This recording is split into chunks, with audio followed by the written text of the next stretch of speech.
ಕರ್ತನಿಗೆ ಸುಬಿಗಳು, ನಿಮ್ಮೆಲ್ಲರಿಗೆ ಸುಬಿಗಳು. ಚೆನ್ನಾಗಿದ್ದೀರಪ್ಪ. 1ನೇ ಪೂರ್ವ ವೃತ್ತಾಂತ ಕಾಲವು 16ನೇ ಅಧ್ಯಾಯ 2ನೇ ವಚನ. ದೇವ ಮಂಜೂಷನನ್ನು ತಂದು ದಾವೀದನು ತನ್ನ ಗುಡಾರದಲ್ಲಿ ಹಾಕಿಸಿದನು. ತನಗೆ ಗುಡಾರವನ್ನು ಒಂದು ಸೆಪ್ರೇಟಾಗಿ ಹಾಕಿಸಿಕೊಂಡ. ಅದು ಸೆಪ್ರೇಟಾಗಿ ಪವಿತ್ರವಾದ ಸ್ಥಳದಲ್ಲಿ ಅದನ್ನು ಹಾಕಿಸಿಕೊಂಡಿದ್ದ. ಆ ಸೆಪ್ರೇಟಲ್ಲಿ ಹಾಕಿಸಿಕೊಂಡಿದ್ದಲ್ಲಿ ದೈವ ಮಂಜೂಷನ್ನು ತಂದು ಇಟ್ಟರು. ಆ ದೈವ ಮಂಜೂಷನ್ನು ಸರ್ವಾಂಗ ಹೋಮಗಳನ್ನು, ಸಮಾಧಾನ ಯಜ್ಞಗಳನ್ನು ಅರ್ಪಿಸುತ್ತಿದ್ದರು. ಅದಕ್ಕೆ ಲೇವಿಯರನ್ನ ಸೆಪ್ರೇಟಾಗಿ ಲೇವಿಯರು ಯಾಜಕರನ್ನ ನೇಮಿಸಿದನು. ಮಂಜೂಷ್ ಮುಂದೆ ಹಾಡಬೇಕಂತ ಕೀರ್ತನೆಗಳನ್ನು ಸಮರ್ಪಿಸಬೇಕು. ದೇವರ ಸನ್ನಿಧಿಯಲ್ಲಿ ನಾವು ಬಹು ಆನಂದ ಪಡಬೇಕು, ಸಂತೋಷ ಬಿಡಬೇಕು, ಸಮಾಧಾನ ಪಡಬೇಕು ಅಂತ ದಿಕ್ಕಿಲ್ಲದ ತನ್ನ ನೆಲದ ಮೇಲೆ ಎಷ್ಟು ದಿಕ್ಕಿಲ್ಲದೆ ಇದ್ದಿದ್ದ ದಾವೀದ ರಾಜನು ಕುರಿ ಮೇಯಿಸ್ಕೊಂತ ಇದ್ದವನಿಗೆ ದೇವರು ತಂದು ರಾಜನನ್ನಾಗಿ ಮಾಡಿದರು.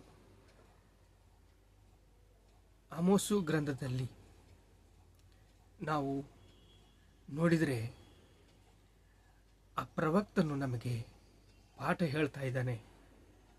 ಏನು? ಕೃಪೆಯು ಮಹತ್ತನ್ನು ದೇವರಿಂದ ದೊರೆಯುತ್ತವೆ. ಕೃಪೆಯು ಮಹತ್ತು ದೇವರಿಂದ ದೊರೆಯುತ್ತವೆ. ಅದನ್ನು ಕಾಪಾಡಿಕೊಳ್ಬೇಕು ನಾವು. ಪ್ರಲಾಪವು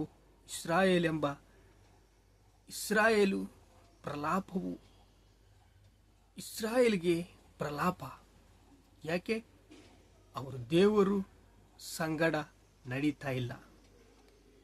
ದೇವರ ಸಂಗಡ ನಡೆದ್ರೆ ನಮಗೆ ಇಷ್ಟು ಬಾಧೆ ಉಂಟಾಗ್ತಾ ಇಲ್ಲ. 1ನೇ ಪೂರ್ವ ಕಾಲ 16ನೇ ಅಧ್ಯಾಯ 9. ರಾಜು ಶಾಸನದಂತಿರುವ ಯಾಕೋಬನಿಗೆ ಶಾಶ್ವತವಾದ ಒಡಂಬಡಿಕೆ ಮಾಡಿಕೊಂಡ. ಇಸ್ರಾಯೇಲ್ಗೆ ಮಾತು ಕೊಟ್ಟನು. ಯಾಕೋಬನ ಸಂಗಡ ಒಡಂಬಡಿಕೆ ಮಾಡಿಕೊಂಡ. ರಾಜ ಸಿಂಹಾಸನದಂತಿರುವ ಯಾಕೋಬನ ಸಂತತಿಯವರಿಗಿಂದ ಒಡಂಬಡಿಕೆ ಮಾಡಿಕೊಂಡ. 1ನೇ ಪೂರ್ವಾರ್ಥ ಕಾಲಗಳು 16ನೇ ಅಧ್ಯಾಯ 11ನೇ ವಚನ. ಯೆಹೋವನು ಆತನ ಬಲವನ್ನು ಆಶ್ರಯಿಸಿರಿ, ನಿತ್ಯವೂ ಆತನ ದರ್ಶನವನ್ನು ಅಪೇಕ್ಷಿಸಿರಿ. ದೇವರ ಸನ್ನಿಧಿ ಮರ್ತೋಗ್ಬಿಡ್ತೀರನೋ, ದೇವರ ಪ್ರೀತಿ ಮರ್ತೋಗ್ಬಿಡ್ತೀರನೋ, ದೇವರ ಸಂಗಡ ನೀವು ಇರೋದು ಒಳ್ಳೆಯದು. ನಿಮಗೆ ಒಳ್ಳೆ ಮಾತು, ದೇವರ ಸಂಗಡ ಇರ್ರಿ ಅಂತ. ಆತನ ಬಲವನ್ನು ಆಶ್ರಯಿಸಿರಿ, ನಿತ್ಯವೂ ಆತನ ದರ್ಶನವನ್ನು ಅಪೇಕ್ಷಿಸಿರಿ ಅಂತ ಹೇಳ್ತಾ ಇದ್ದಾರೆ. ನೋಡ್ರಿ, ವಿಮೋಚನ ಕಾಂಡ 16ನೇ ಅಧ್ಯಾಯ 2ನೇ ವಚನ ಎಲ್ಲ ಇದ್ದಾರೆ. ಇಸ್ರಾಯೇಲರು ಸಮೂಹವೆಲ್ಲ ಏಲೀಮಿನಿಂದ ಹೊರಟು ಹೋಗಿ ಐಗುಪ್ತ ದೇಶವನ್ನು ಬಿಟ್ಟು ಏಲೋಮಿಗೂ ಸೀನಾ ಬೆಟ್ಟಕ್ಕೂ ನಡುವೆ ಸೀನೆ ಎಂಬ ಅರಣ್ಯಕ್ಕೆ ಬಂದರು.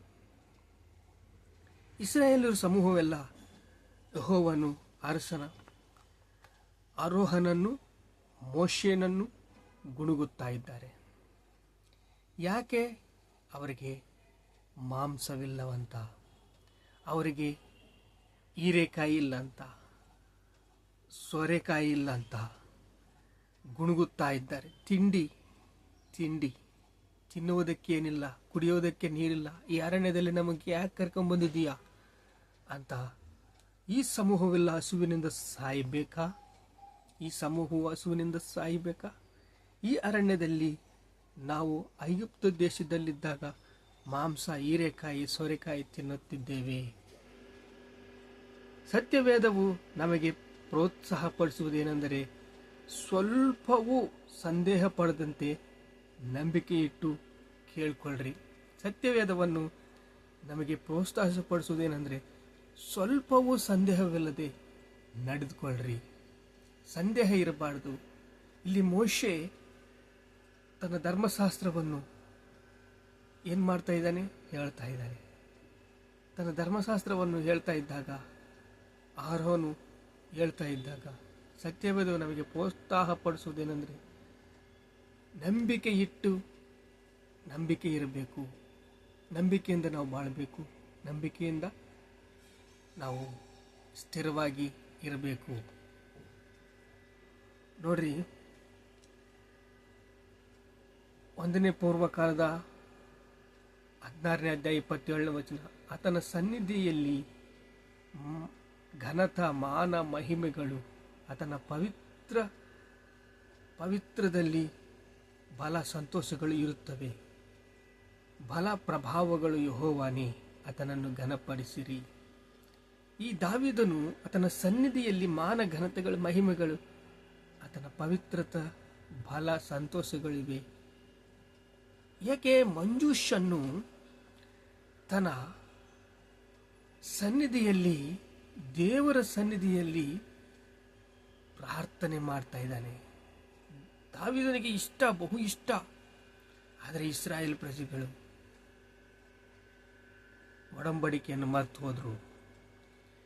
ಲೂಸಿಫರ್ ವಿರುದ್ಧವಾಗಿ ತಿರುಗಿ ಬಿದ್ದ, ಉನ್ನತ ಸ್ಥಾನ ಮೇಲಕ್ಕೆ ಉಯರಕ್ಕೆ ಹೋದ, ಅಂಧಕಾರದ ಸ್ಥಿತಿಗೆ ಬಂದುಬಿಟ್ಟ. ಸುಳ್ಳು ಹೇಳೋದು ಅವನ ಸಹವಾಸ. ಸುಳ್ಳು ಹೇಳಿ ಎಲ್ಲರನ್ನು ಕೆಟ್ಟ ಮನಸ್ಸಿನಿಂದ ಪಾತಾಳಕ್ಕೆ ಕರ್ಕೊಂಡು ಹೋಗ್ಬೇಕು ಅಂತ ಅವನ ಆಶೆ.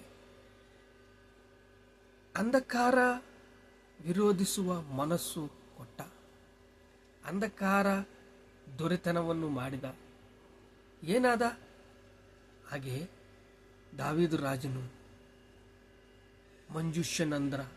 ಮಂಜೂಷನಂತ ಕೀರ್ತನೆ, ಸರ್ವಾಂಗ ಹೋಮಗಳು, ಸಮಾಧಾನ ಹೋಮಗಳು, ಯಜ್ಞಗಳು ಸಮರ್ಪಿಸಿತು.